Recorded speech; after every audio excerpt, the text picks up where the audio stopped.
Hi, this is Tim of the 1916 Company. Welcome and thanks for logging on. If you love this watch, email us, tmosso@the1916company.com. It's in the description below. Your purchase and pricing email question line for buying this or any of our watches. Email tmosso@the1916company.com for pricing.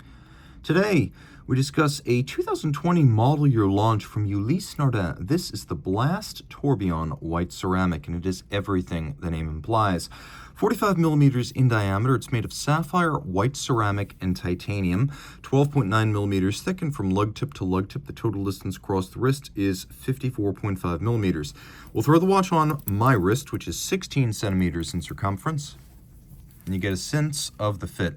It's a large watch. You can see it's broad across the wrist. Now, I could wear this, and I would wear this. It's thin enough to fit underneath the cuff. It's very, very light. The curvature of the lugs, you see how they arc down? It does help with the fit. And the strap, although it's not completely vertically pliant, it doesn't have a whole lot of outward flare. So I'd recommend this watch for a wrist my size or larger. In terms of feel, very light, very comfortable. The strap is a hybrid, though it's not easy to see because it is monotone. On top, we have gray calfskin with a gray stitch, and then below, we have gray rubber. You can see that it's fully integrated into the case band. It even matches the taper of the lugs. And then we have sort of a rise in the rubber through the leather like a gusset to avoid the leather from getting gouged by the pin of the buckle, with evacuations on the bottom to vent the wrist on a hot day, but also to remove material and make the rubber strap more pliant. We have here a twin trigger release double deployant titanium clasp, but this is an interesting one. The quirky synchro style buckle that some brands have been toying with these last 4 years.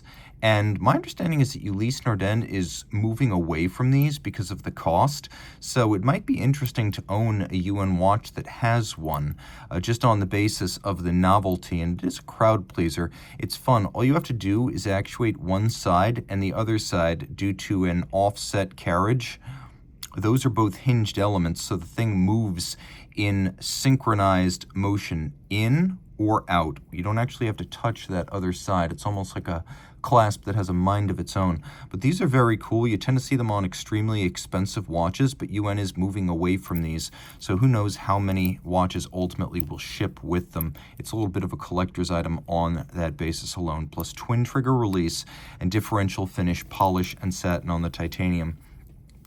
You can see that the case here is polished white ceramic, very scratch resistant, also very light, in a nod to Ulysse Nardin's traditional deck clocks or navigation chronometers. We have a individual number plate held by screws on the flank, just as the deck clocks, the navigation clocks, the marine chronometers would have in the 19th and early 20th century.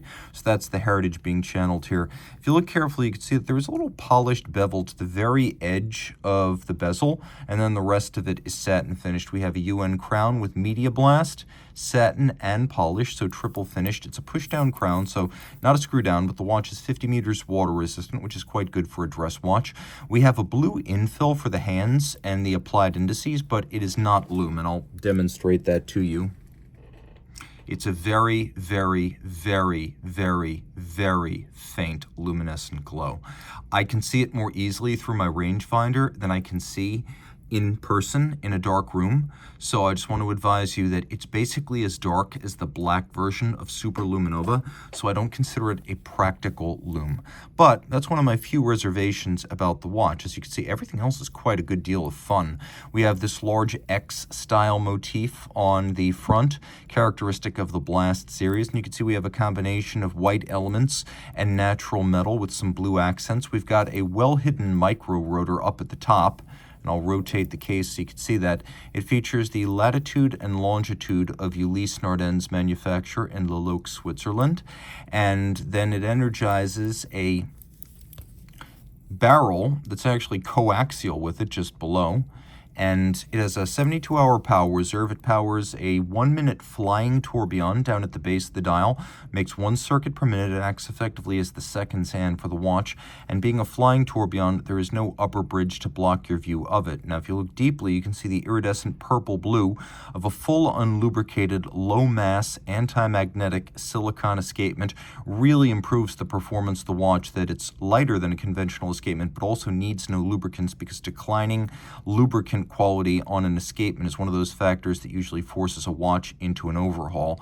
And then if you look carefully, you can see that there's also an anti-magnetic and relatively thermally inert silicon hairspring of Ulysse Nardin's own manufacture, and all of this is free-sprung with the regulation done using variable inertia screws on the balance rim for shock resistance and ultra-precise adjustment. Ulysse Nardin, through its Sigatech subsidiary, impressively makes all of its own silicon, extraordinary for a brand of this size.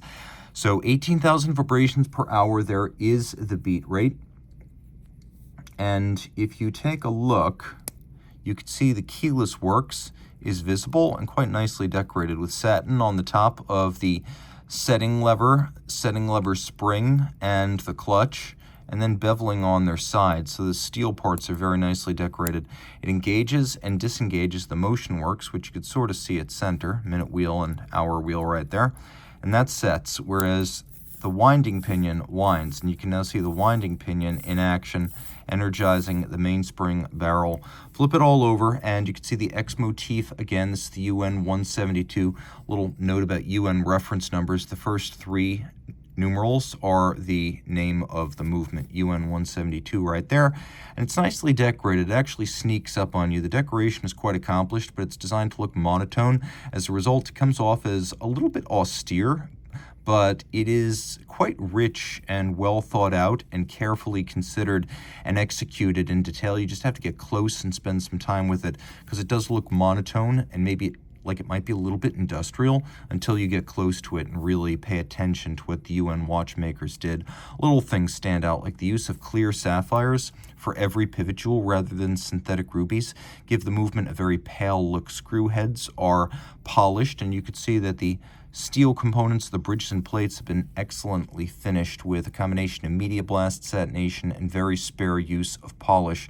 You can also see that there are fired screws, not just polished ones, but you can see that towards the edge of the movement there are fired screws that are oxidized blue-black, and then you can see that the strap is held onto the case using a bracket and screws, so a very secure fitment.